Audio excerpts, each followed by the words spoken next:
En episodios anteriores analizamos varios capítulos del libro de Daniel.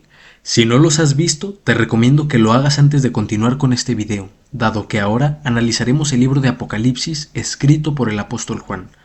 Analizaremos específicamente los capítulos 12 y la primera mitad del capítulo 13, y en el siguiente episodio su segunda mitad y el capítulo 17. Dado que Daniel y Apocalipsis se entrelazan como dos tomos de un mismo libro, los conceptos analizados para el libro de Daniel son también aplicables aquí. Dicho eso, comenzamos.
Apareció en el cielo una gran señal, una mujer vestida de sol, con la luna debajo de sus pies y sobre su cabeza una corona de 12 estrellas.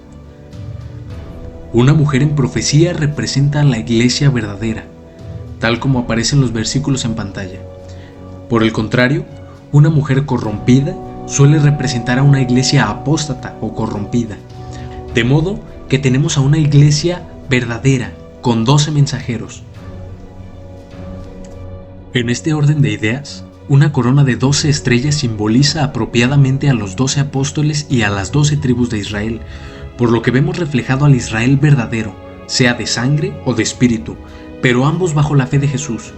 Esta fe se ve representada por la vestidura de sol, el sol de justicia que en sus alas trae salvación. Esta mujer está parada sobre la luna, que es su fundamento. La iglesia se ha fundado en la ley y los profetas, siendo Cristo mismo la cabeza del ángulo. Por lo tanto, Cristo, la ley y los profetas son la luna, cuya función es reflejar la luz del sol para alumbrar. Y la mujer, estando encinta, clamaba con dolores de parto en la angustia del alumbramiento. También apareció otra señal en el cielo. He aquí un gran dragón escarlata que tenía 7 cabezas y 10 cuernos, y en sus cabezas 7 diademas, y su cola arrastraba la tercera parte de las estrellas del cielo y las arrojó sobre la tierra. Y el dragón se paró frente a la mujer que estaba por dar a luz, a fin de devorar a su hijo tan pronto como naciese. Esto representa la persecución satánica al pueblo de Dios durante toda la historia, pero específicamente 3 cumplimientos. Antes de mencionarlos, es importante aclarar un punto, puesto que hay personas que toman estos pasajes para sostener que la Virgen María está en el cielo. De hecho, constantemente se la representa así con una corona de 12 estrellas, vestida de sol y con la luna debajo de sus pies. Esta interpretación no es bíblica, puesto que al hablar de profecía, el contexto mismo nos dice que la interpretación no es literal. El mismo Satanás no es literalmente un dragón con 7 cabezas. E incluso más adelante el texto mencionará que esta mujer huye al desierto con alas de águila, lo cual es inaplicable literalmente a María. Estamos hablando en símbolos. Ahora bien, María sí está contemplada dentro de la profecía, puesto que fue la madre directa de Jesús. Pero esa mujer pura de Apocalipsis 12 no representa a María específicamente, representa a todo el verdadero pueblo de Dios, ya que la promesa del Mesías fue dada desde el principio a Eva. Esto lo refleja Génesis 3:15, siendo Cristo esa descendencia que le pisaría la cabeza a la serpiente. Pues cuando dice, esta te herirá la cabeza, no se refiere a la mujer, sino al sustantivo directamente anterior. En otras palabras, la simiente de la mujer, Cristo. Justo ese cumplimiento vemos aquí. Cristo hiriendo la cabeza de Satanás y echándolo del cielo, condenándolo. De hecho, justo vemos aquí plasmada la historia de 2 descendencias, los hijos de Dios y los hijos de los hombres, una guerra espiritual que ha perdurado por siglos, los descendientes de Set y los de Caín. los que deciden por Dios y los que le rechazan. Cristo venía a dar ese golpe mortal a esa lucha. Fue pues un sueño común en todas las mujeres del pueblo de Dios el poder ser la madre de ese Mesías, y pudo haber sido cualquiera, pero Dios eligió a María. Ahora sí, cerramos el paréntesis y nos adentramos más específicamente en los 3 cumplimientos, los cuales ya se esbozaron en el episodio de Daniel 8. El primer cumplimiento es la caída de Satanás y la guerra en el cielo. En primer lugar, el dragón representa a Satanás. Los cuernos, cabezas y diademas de este dragón serán tocados más adelante. Satanás, pues, aparece primero arrastrando una tercera parte de los ángeles que se rebelaron con él y guerrearon contra Dios en el cielo, lo cual es descrito 3 versículos más adelante, que corresponden a los versículos 7 al 9. Respecto a la caída de Satanás, Cristo lo describió así: yo veía a Satanás que caía del cielo como un rayo. Y Pedro nos dice que a los ángeles caídos Dios los encerró en prisiones de oscuridad y los entregó para ser reservados al juicio. Cuando Lucifer y sus seguidores llevaron su rebelión abiertamente, el Señor supo que no habría paz si se les permitía quedarse en el cielo. Debía ponerse un límite, tomar acción y desalojar a los rebeldes. Pero Lucifer y sus seguidores nunca se irían por su propia voluntad o pacíficamente. El siguiente paso era la guerra.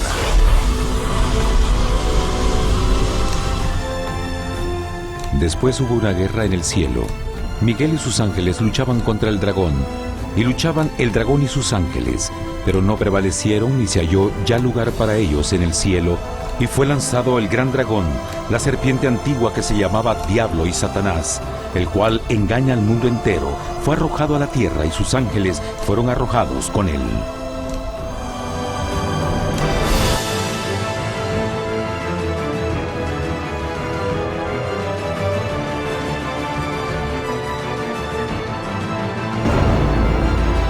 Y seré como el Altísimo.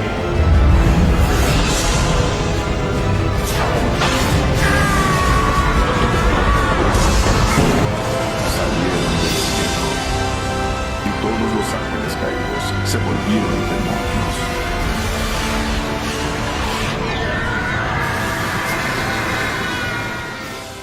El segundo cumplimiento es Satanás detrás de Roma.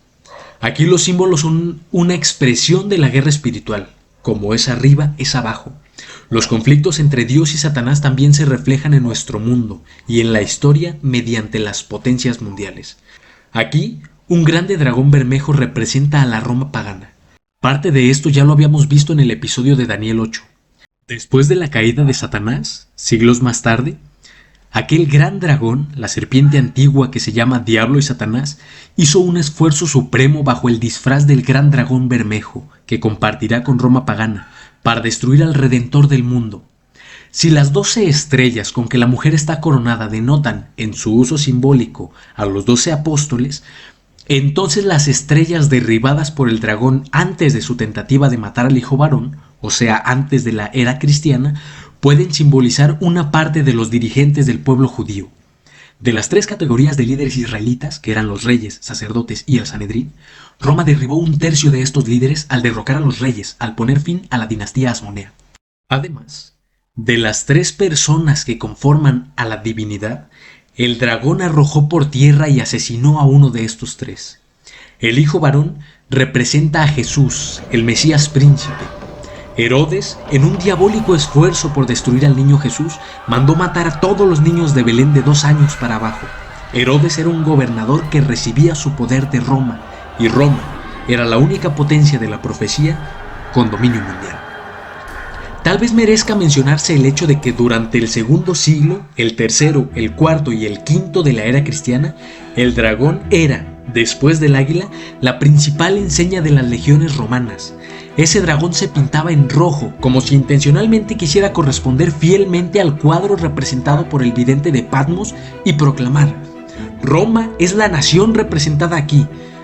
Cuando hablamos del símbolo en el siglo 3, 4 y 5, estamos hablando de que en este punto la Iglesia Católica ya llegó al poder.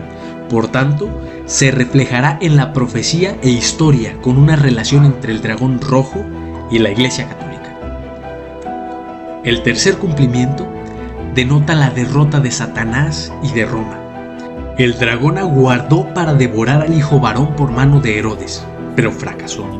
Después, el dragón, Satanás y Roma lo humillaron y torturaron, pero lo único que consiguieron fue coronarlo y entregar la corona a quien verdaderamente tenía el derecho. La tumba no pudo retenerlo y Jesús abrió un camino de sangre viva para la humanidad, para finalmente ser arrebatado para Dios y su trono, pero prometió volver. Y ella dio a luz un hijo varón, que regirá con vara de hierro a todas las naciones, y su hijo fue arrebatado para Dios y para su trono. Y la mujer huyó al desierto, donde tiene lugar preparado por Dios para que allí la sustenten por 1260 días. Después hubo una gran batalla en el cielo.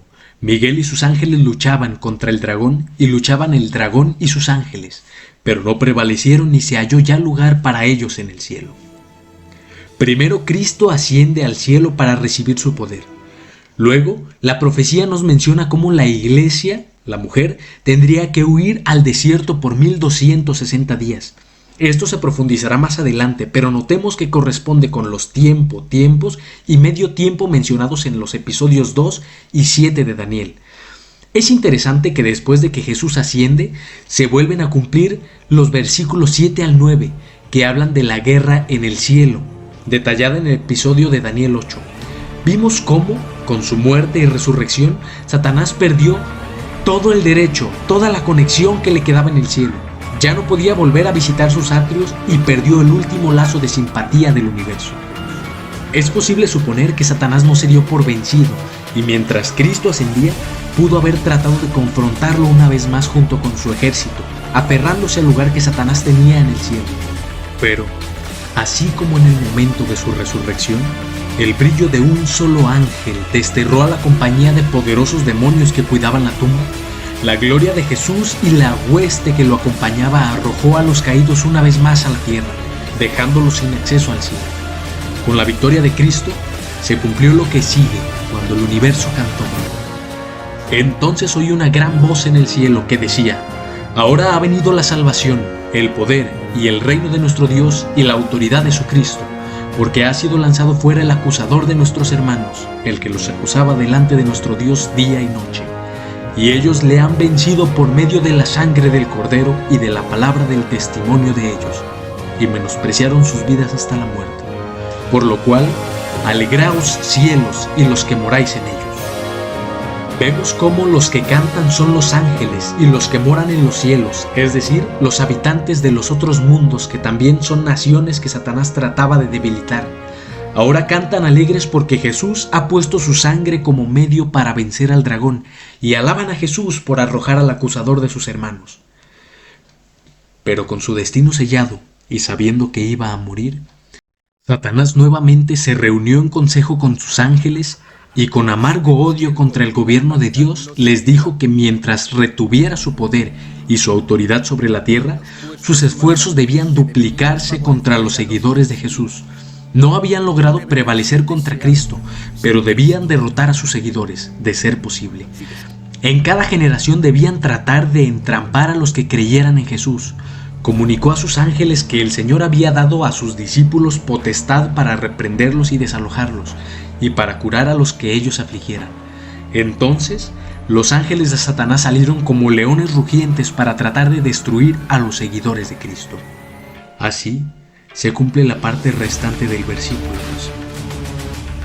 Ay de los moradores de la tierra y del mar, porque el diablo ha descendido a vosotros con gran ira, sabiendo que tiene poco tiempo. Y cuando vio el dragón que había sido arrojado a la tierra, persiguió a la mujer que había dado a luz al hijo varón, y se le dieron a la mujer las 2 alas de la gran águila, para que volase delante de la serpiente al desierto, al lugar donde es sustentada por un tiempos y la mitad del tiempo. Así Satanás expulsado movilizó a Roma, que también había sido arrojada por Miguel cuando éste le quitó con su crucifixión la corona de primacía. De modo que ahora Roma perseguiría a la iglesia, por lo que esta última huyó al desierto.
La iglesia perseguida debe de notarse como tal. Por tanto, aquella iglesia que durante toda la Edad Media lanzó como con trompeta sus órdenes a la cristiandad y ostentó sus vistosos estandartes ante muchedumbres asombradas, no era la iglesia de Cristo, era el cuerpo del misterio de iniquidad. El misterio de la piedad fue Dios manifestado aquí como hombre.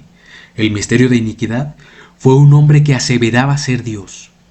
Tal fue la gran apostasía producida por la unión del paganismo con el cristianismo, mientras que la verdadera iglesia de Dios estaba escondida, adorando a Dios en lugares secretos. Ejemplos de estos cristianos son los valdenses que adoraban ocultos en los valles del Piamonte y que fueron masacrados por la iglesia católica, o los cátaros que eran muy similares y tuvieron el mismo destino. No puede haber piedad, ni salvación, penitencia solamente.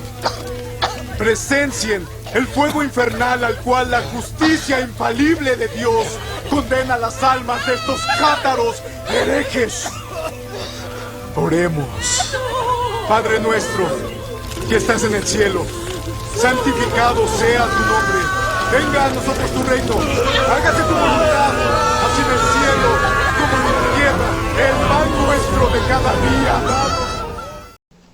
Las alas de águila, similar a Daniel 7, representan la velocidad con la que huyó la iglesia y el cuidado de Dios. Vosotros visteis lo que hice a los egipcios, les dice por Moisés, y cómo os tomé sobre las alas de águilas y os he traído a mí.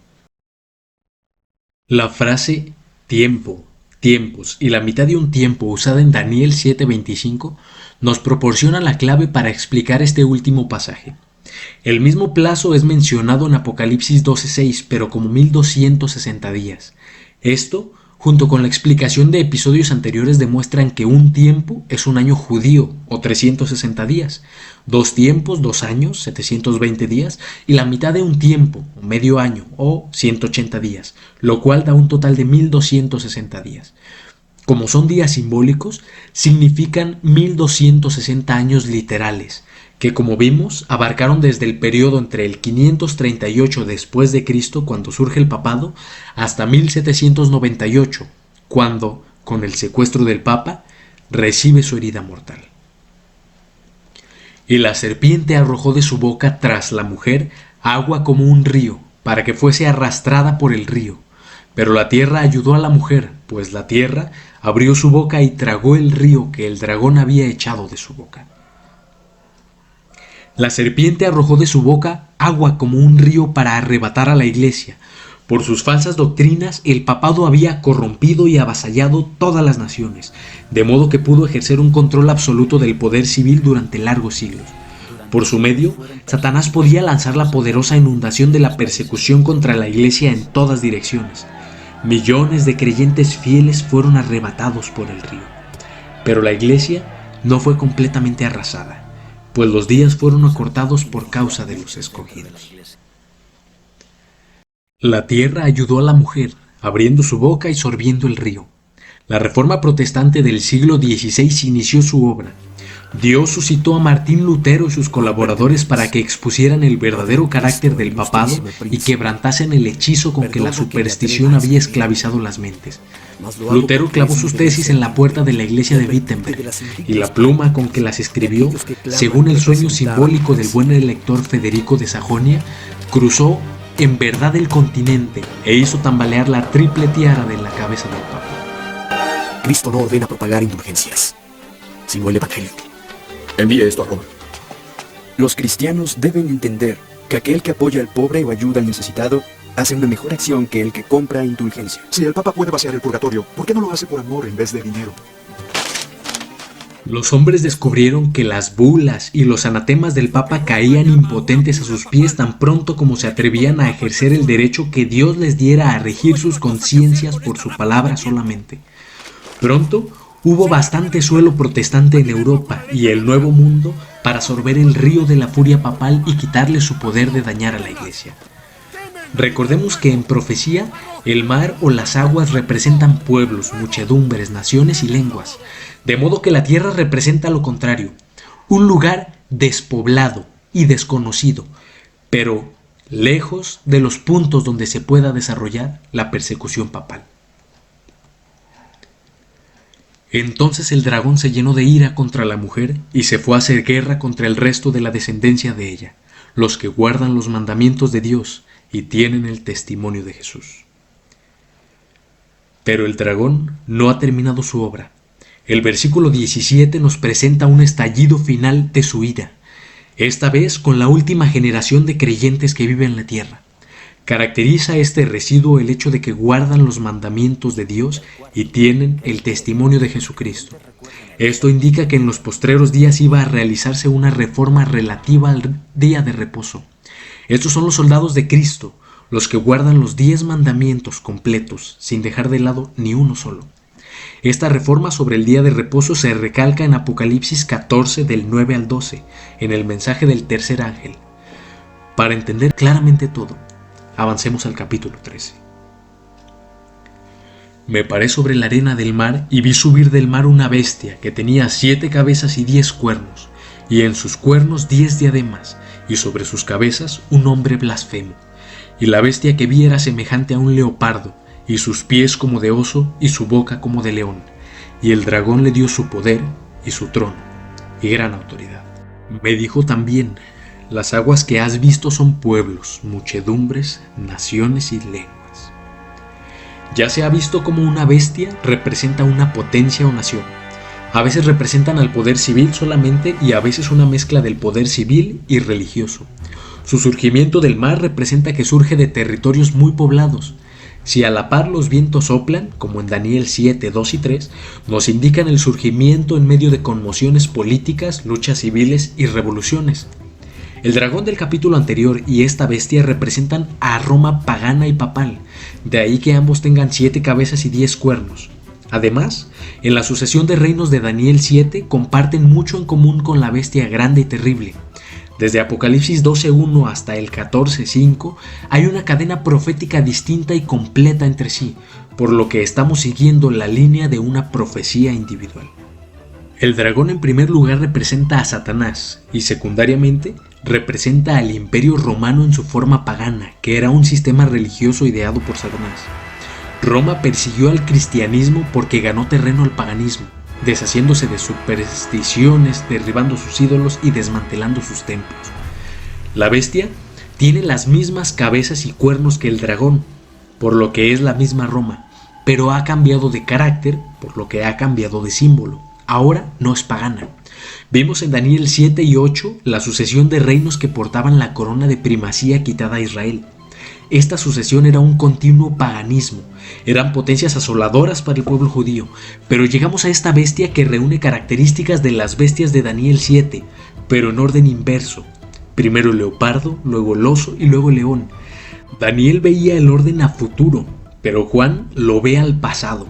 Y esta bestia es el recuento, la suma, el sincretismo o el resultado de todos los imperios anteriores. Inclusive las 7 cabezas son el resultado de la suma de las cabezas de las bestias de Daniel 7. La principal diferencia es que esta bestia quita el continuo paganismo, hace un cambio de carácter, pero aún tiene rasgos paganos de los imperios que la precedieron, tales como el mitraísmo persa y sus leyes de infalibilidad o la boca de Babilonia, puesto que habla como tal. De hecho, si analizamos el actual título papal Sumo Pontífice o Pontifex Maximus, viene directamente de Babilonia. Basta con mirar un poco lo que nos dice la historia. En la gran inscripción Pelevi del Nach-e-Rahab, el título romano Pontifex Maximus figura como Magupat y Ayarpat Rum para expresar la idea de sumo pontífice. El libro de arqueología Magia Caldea nos dará luz al respecto. Recordemos que el centro de los caldeos no era otro sino Babilonia. Veamos ahora lo que este otro libro de historia nos tiene que decir. Los magicaldeos disfrutaron de un largo periodo de prosperidad en Babilonia.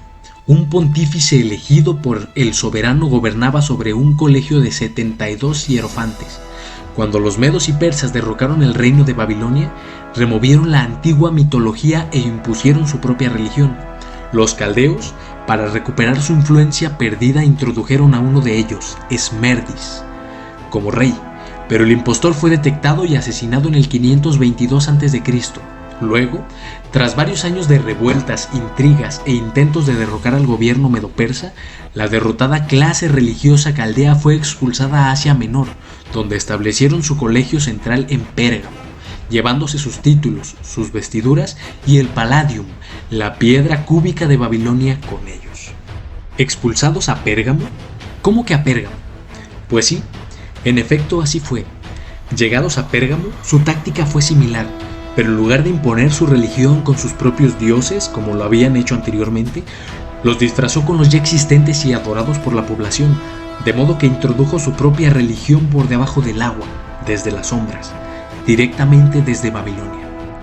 Así, esta clase de sacerdotes se hizo con el control del gobierno, donde el sumo pontífice o Pontifex Maximus era el líder religioso y político de la nación.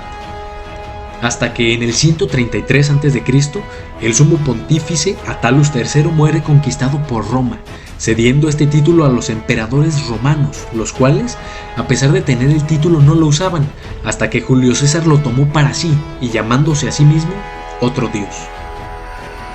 No fue sino hasta el 376 después de Cristo que el obispo Ambrosio influyó en el emperador Graciano el Joven para que el título Pontifex Maximus no fuese más usado, pues no era compatible con el cristianismo. Con esa jugada, el título quedó vacante y pudo ser tomado por el obispo de Roma Dámaso I en el 379 y hasta el día de hoy. De modo que este título del Papa no es mera coincidencia, sino que es fruto de una sucesión directa del linaje milenario de Babilonia y su falso sistema de adoración. Por ello también veremos que en el capítulo 17 de Apocalipsis a esta misma bestia y la mujer que lo monta se le llamará Babilonia. Y en el capítulo 2 nos dirá que en Pérgamo está el trono de Satanás. Y escribe al ángel de la iglesia de Pérgamo, el que tiene la espada aguda de 2 filos, dice esto: yo conozco tus obras y dónde moras, donde está el trono de Satanás, pero retienes mi nombre y no has negado mi fe, ni aun en los días de Antipas mi testigo fiel, que fue muerto entre vosotros, donde mora Satanás. Un poco de investigación en el significado nos enlazará con otra frase del capítulo 13 de Apocalipsis. Pontifex literalmente significa constructor de puentes entre los dioses y los hombres. Dicho de otro modo, un mediador entre los dioses y los hombres. Pero la Biblia dice que el único mediador entre Dios y los hombres es Jesucristo, pues hay un solo Dios y un solo mediador entre Dios y los hombres, Jesucristo hombre. Por lo que una vez más caemos en lo que la Biblia define como blasfemia. No es raro que Apocalipsis 13 diga que sobre sus cabezas tiene un nombre blasfemo, y este nombre se pondrá más interesante aún más adelante. El dragón tenía las diademas en las cabezas, que representan el dominio de los imperios mundiales, pero la bestia que surge del mar las tiene en los cuernos, lo que representa el carácter de nación de cada uno de ellos, lo que nos recuerda a esas 10 tribus bárbaras que se convierten en países. El versículo 3 dice que el dragón le dio su poder a la bestia. La Roma imperial se dio el paso a una nueva visión, donde la religión se impuso en el trono del César. Igualmente, el dragón, el gran dragón Satanás, estaba detrás de esta impía obra, poniendo a la bestia como su representante en la tierra. Además, literalmente le dio su trono, que en un principio fue Pérgamo, pero después pasó a ser Roma, lugar donde se siente el Papa, el trono de los Césares. Una curiosidad es el hecho de que en griego, idioma en que escribe el apóstol Juan el Apocalipsis, trono es catedra, de donde proviene la palabra catedral.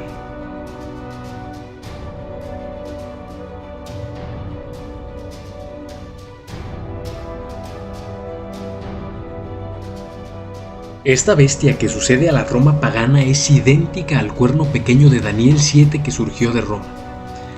El cuerno pequeño era una potencia blasfema, hablará palabras contra el Altísimo. La bestia a su vez es semejante a un leopardo de Apocalipsis 13:6 y hace lo mismo, abrió su boca en blasfemias contra Dios. El cuerno pequeño guerreaba contra los santos y prevalecía contra ellos. También la bestia de Apocalipsis 13:7 hace guerra contra los santos y los vence. El cuerno pequeño tenía boca que hablaba grandezas. Acerca de esta bestia leemos: le fue dada boca que hablaba grandes cosas y blasfemias. La cuarta característica es: el cuerno pequeño se levantó al cesar la forma pagana del Imperio Romano. La bestia de Apocalipsis 13:2 surge en ese mismo tiempo porque el dragón, o sea la Roma pagana, le da su poder, su trono y gran autoridad. Se le dio al cuerno pequeño poder para subsistir un tiempo, tiempos y la mitad de un tiempo, o 1260 años. También a esta bestia se le da poder por 42 meses, o 1260 años. Al fin de aquel periodo especificado de 1260 años, los santos, los tiempos y la ley iban a ser librados de la mano del cuerno pequeño. Al fin del mismo periodo, la bestia semejante a un leopardo habría de ser llevada en cautividad. Por tanto, vemos que la aplicación que hicimos en episodios anteriores al cuerno pequeño se aplica también en este caso a esta bestia de Apocalipsis 13. Vi una de sus cabezas como herida de muerte, pero su herida mortal fue sanada, y se maravilló toda la tierra en pos de la bestia, y adoraron al dragón que había dado autoridad a la bestia, y adoraron a la bestia diciendo: ¿quién como la bestia y quién podrá luchar contra ella? Ya vimos anteriormente cómo la iglesia tuvo que huir por 1260 años. Muchos eventos importantes ocurrieron en el largo proceso de fortalecimiento del papado. En el periodo inicial de la era cristiana, todos los obispos poseían casi la misma autoridad, pero entre los años 313 y 590, el obispo romano pasó a ser reconocido como el primero entre iguales. Con la ascensión de León I al trono episcopal en el 440, el obispo de Roma comenzó a reivindicar más explícitamente su supremacía sobre todos los demás obispos. Algunos de los obispos romanos de la segunda mitad del siglo V eran hombres poderosos y no dejaban pasar ninguna oportunidad que pudiese aumentar su poder. Con el pasar del siglo V al siglo VI, el Papa Símaco fue acusado de crímenes dentro de los cuales destacaban el adulterio y el de disipar las propiedades de la iglesia. Esto provocó un revuelo. ¿Se podía juzgar al sucesor de Pedro como a cualquier hombre? Si se suponía que él era el juez en lugar de Dios y el subregente del Altísimo. En este contexto aparece Justiniano, emperador romano convertido al catolicismo, cuyo proyecto era restaurar el imperio romano alrededor del Mediterráneo occidental y restablecer la unión de la iglesia cristiana. Justiniano deseaba reunificar todas las ramificaciones de la iglesia cristiana y abolir todas las herejías. Como un campeón de la ortodoxia, él prohibió impiadosamente tanto el paganismo como la herejía, considerando la unidad de la fe en un estado bien organizado tan esencial como la unidad política. Justiniano realizó un trabajo incomparable como codificador y consolidador de las leyes preexistentes y como legislador preparando nuevas leyes que fueron incorporadas en su famosa Corpus Juris Civilis. Esta obra no incluye solo leyes civiles, sino también leyes eclesiásticas, por medio de las cuales la supremacía eclesiástica del Papa fue oficialmente legalizada. Nosotros nos empeñamos en unir todos los sacerdotes del Oriente y sujetarlos a la sede de vuestra santidad, y en consecuencia de las cuestiones levantadas presentemente, en cuanto ellas sean evidentes y libres de cualquier duda y de acuerdo con la doctrina de vuestra sede apostólica, son observadas constantemente con firmeza y predicadas por todos los sacerdotes. En ese mismo año, Justiniano promulgó un edicto contra todos los herejes, decretó el cierre de la escuela de Atenas y gradualmente monopolizó la educación al cerrar las escuelas públicas. A pesar de que Justiniano hubiese reconocido oficialmente en el 533 la primacía eclesiástica del Papa, la Iglesia de Roma aún no tenía libertad política para ejercer su supremacía. Desde la permanencia del Imperio Romano, en el 476, Roma estaba siempre bajo el dominio de un rey arriano. Los érulos dominaron Roma hasta el tiempo en que su rey, Odoacro, fue asesinado por Teodorico en el 493. En el 594 los vándalos fueron completamente derrotados por Belisario y su ejército, pero Roma todavía no había sido liberada del dominio de los ostrogodos. Roma fue sitiada por 374 días durante el 537 y 538 por un gran cerco de los ostrogodos. El 21 de junio del 538, Belisario dejó Roma. Poco después, Narcés con 7.000 hombres desembarcó en Picenum, probablemente en el puerto de Firmum Fermo. La superioridad numérica de los godos era ahora una cosa del pasado. Por consiguiente, fue solamente después de que el dominio de los godos había sido quebrado que el papado tuvo libertad de desarrollar plenamente su poder. En el 538, por primera vez desde el linaje imperial occidental, la ciudad de Roma estaba libre de un reino arriano. En aquel año, el reino de los ostrogodos recibió su golpe mortal, a pesar de que los ostrogodos sobrevivieron algunos años más como un pueblo. También, en el 538 fue realizado el tercer sínodo de Orleans, en el cual los obispos reunidos declararon su intención de restablecer las antiguas leyes de la Iglesia y aprobar nuevas leyes. El día 29 de junio del 538, el Papa Virgilio respondió una carta de Profunturo, obispo de Braga, en Lusitania, en la cual condena a aquellos que se abstienen de ciertos tipos de carnes, alegando que son prohibidas, al menos en sí mismas, como si procediesen de un principio malo, que fue la doctrina de los maniqueos.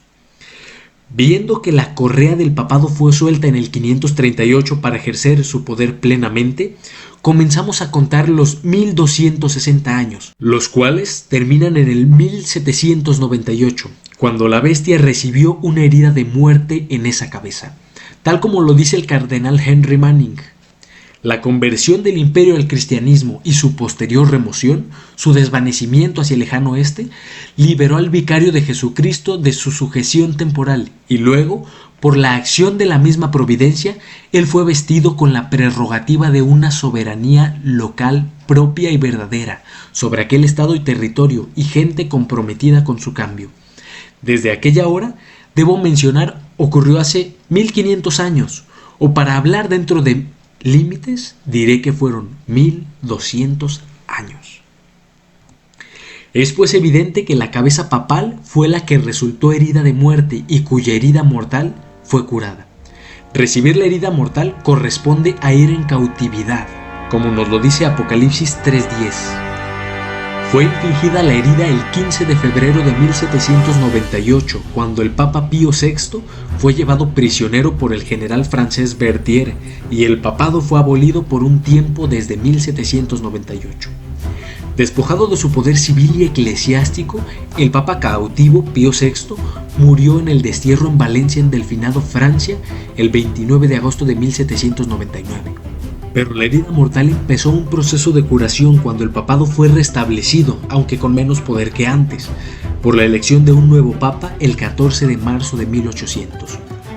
Luego, en 1929, con el Tratado de Letrán, Benito Mussolini otorgó al papado tierras que consolidaron como una nación soberana, el Estado Vaticano, donde el papa es rey de un país de apenas unas 44 hectáreas. Es interesante que el periódico de esa fecha diga que fue el documento que sanó la herida.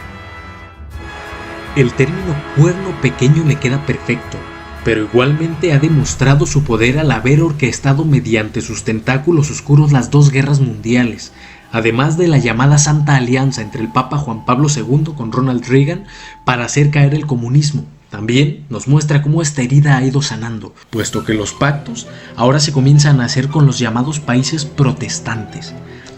Durante 1200 años, el Papa controló el mundo con miedo y persiguió y asesinó a quienes se opusieran. Pero los días serían acortados, porque si no, no quedaría nadie. Por eso es que la orden jesuita, encargada de la Inquisición, fue cerrada en 1773 por orden del Papa. Posteriormente, los jesuitas mismos lo envenenaron. Para entender esto es importante que revises los primeros episodios de esta serie, puesto que el texto dice como herida de muerte. En otras palabras, parecía tener una herida de muerte, pero no lo era. sino que en una falsificación de Cristo, pues es el anticristo, fingió morir y resucitar para que toda la tierra se maravillase tras la bestia. Casualmente, el ministerio de Cristo duró 3 años y medio, y el periodo de dominio de esa bestia duró también 3 años y medio, pero proféticos, o sea, 1260 años.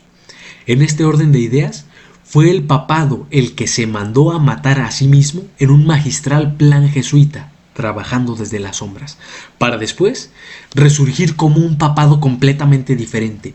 Esta nueva cara fue presentada en el Concilio Vaticano II, pero detrás de un nuevo disfraz se esconde la misma bestia que ha sido siempre.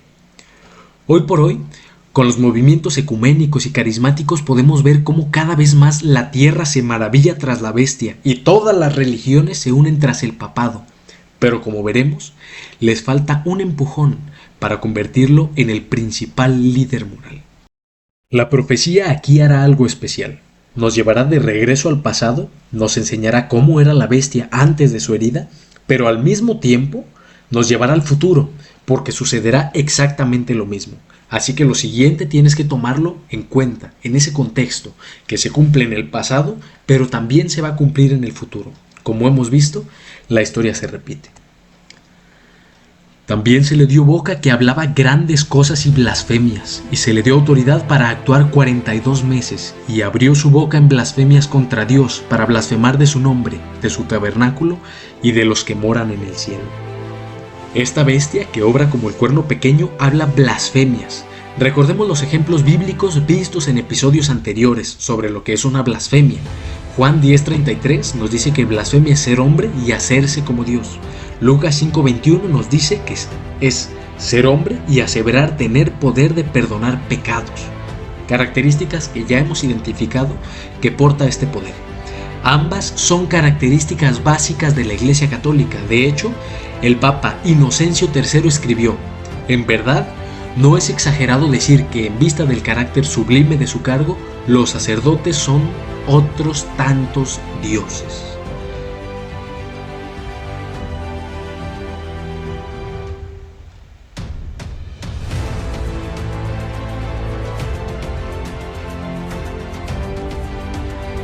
Blasfemaron el nombre de Dios al realizar sus guerras santas y perseguir herejes, derramando sangre en su nombre. Como dijimos en el capítulo 8 de Daniel, blasfemó el santuario o tabernáculo sustituyendo la obra de Cristo en el santuario celestial por ritos y supersticiones, pisoteando la verdad. Incluso blasfemaron a los habitantes del cielo al rendir culto a los ángeles, cosa prohibida por la Biblia, y rendir culto a los santos que están muertos. Aquí volvemos a ver cómo esta bestia tiene poder por 42 meses. Esos son los mismos 1260 años de dominio papal, si se aplican a la bestia antes de su herida. Pero esto también va al futuro. Después de que esta bestia recupere su poder, tendrá 42 meses, 3 años y medio, o 1260 días literales en los que obrará como en la Edad Media. Y a partir de aquí, los versículos describen lo que hizo la bestia y lo que volverá a hacer. De modo que se vuelve sumamente importante que estés muy atento, pues ya está obrando el misterio de iniquidad.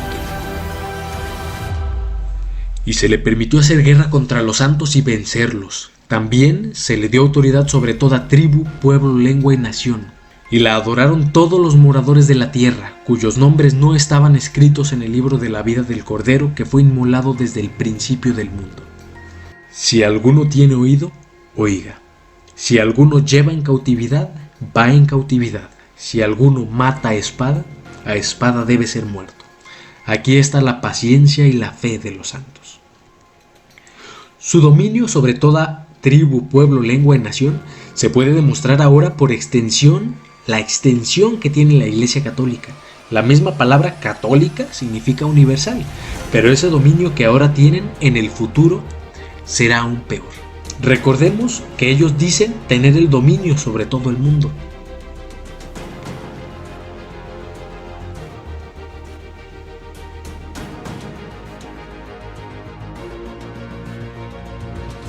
Sabemos gracias al versículo anterior que lo que mencionamos antes se cumple 2 veces, porque después de describir la herida mortal nos describe la persecución de 42 meses.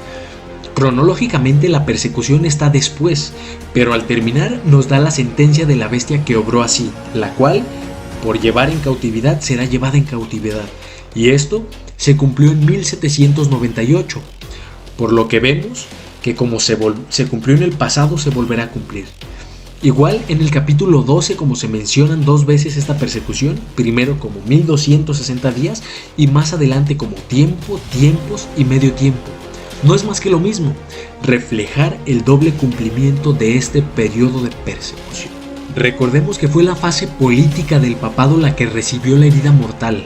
No era su aspecto religioso, puesto que esto continuó como religión, pero ya no como un estado, sino hasta 1929.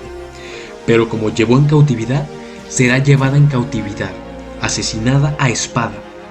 El hecho de que se mencione la espada es una referencia mucho más específica e interesante. El apóstol Pablo en Romanos 13, 3 y 4 nos dice que los magistrados o el poder civil llevan la espada al servicio de Dios para impartir justicia y castigar al que hace lo malo. El hecho de que el papado matara a espada es una referencia directa a que asesinó por medio de poderes civiles. Basta con analizar matanzas como San Bartolomé, o la manipulación a los reyes católicos de España, o la historia de México para darnos cuenta del uso que hizo de la espada que llevaba el poder civil. Pero como mató a espada morirá. Por ello fue que el poder civil francés fue el que le dio esa herida mortal, y será el poder civil quien en el futuro, después de volver a ser usado para masacrar a los siervos de Dios, se le volteará para destruirle. Esto se menciona en el capítulo 17 de Apocalipsis. El que espada mata, a espada debo morir. La peor parte es que no se levantará solo, sino que alguien le ayudará a retomar su dictadura devolviéndole todo el poder, siendo el orquestador de su nuevo orden mundial. Otro poder político, el más obvio, pero el menos pensado.